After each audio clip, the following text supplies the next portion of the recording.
short hair. He had a different look, and the album wasn't even out yet, so here we go. He waved at me, and I just started to bawl. And I left my phone number over there. What is it that makes you cry when he waves? I've been a part of the Backstreet Boys, right, for a long time, and I've been following them since I was like 7 years old, okay, and just all those emotions run down. Yeah, so how long have you guys been here? 11 o'clock this morning. 7 o'clock? A.M. A.M. 5 a.m. What are you doing here at 5 a.m.? Get to see Nick Carter. And what do you get out of it? Nick Carter up front. If we get to see Nick, it's all worth it, as long as I also have my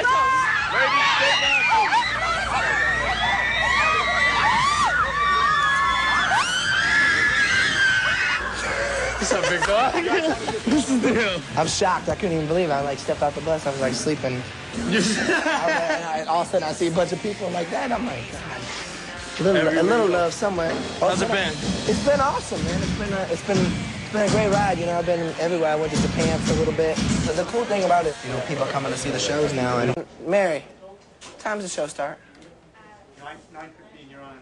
Last time you were here, it was promo tour for the album's release, right?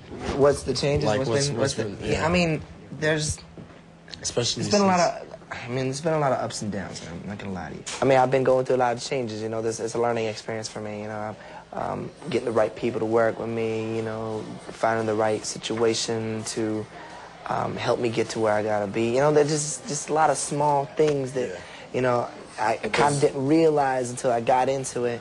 But it's cool, you know. I'm the kind of person, you know, if I make a mistake, you know, I don't make it twice. The good things is that I have been able to release an album, and to do something and show people that, you know, I got a little talent. You know what I'm saying?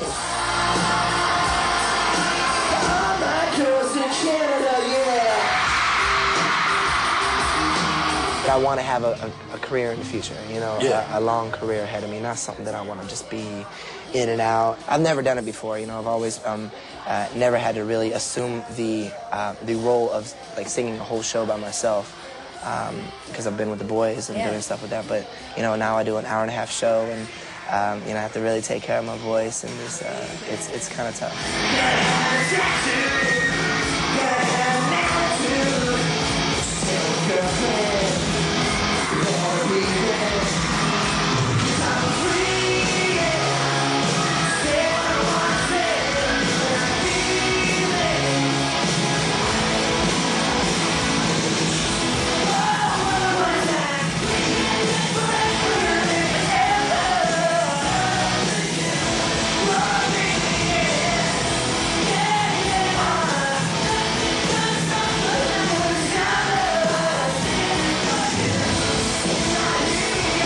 When you're touring on the road and like that, and when you're gone for such a long time, you tend to lose grip of reality and things, and then you start to either go on the wrong path, or maybe some things, you get the wrong friends around you and wrong people. Right. So I was able to just totally stop, go in the studio by myself, look at everything, and it was almost like writing in a diary, like when I was writing music, and like just things were coming out that I couldn't even believe. So it was really cool. It was like therapy for me.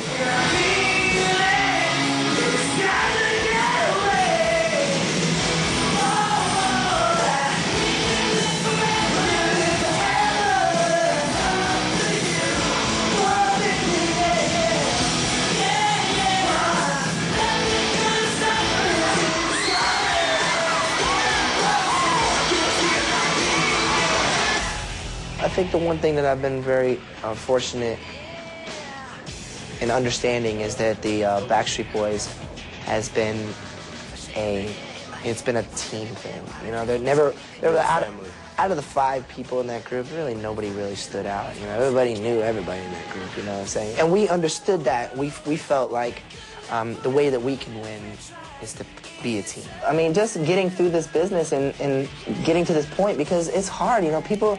I mean, you've seen so many people, especially who grow up in it, who just lose their minds. Mm-hmm. You know, they go crazy, and I just credit a lot of that to them and helped me get through that. So, I mean, this is just like small things that I learned just, you know, from growing up in the business and everything, and just seeing how, you know, how certain things can happen, how life is, you know, watching other people's lives, watching people's lives around the world, different cultures, experiencing different religions, cultures, people. all these different things, like, I took inside as a young kid, grew up with it, and then all of a sudden, bam, I'm like, you know, I came up with this philosophy, I guess you could say. Yeah. It's crazy how they, you know, anybody could put you in that category and not know who you are. And that's why I've always learned to never prejudge people, because you know, I have done it in the past, and I'm like, and then I'm like, damn. I mean, hey, at the end of the day, you know, if you don't know what I'm all about, you know, come and check me out. Tell me, and then tell me what you think later. If you don't like me afterwards, then that's cool. 'Cause I'm free.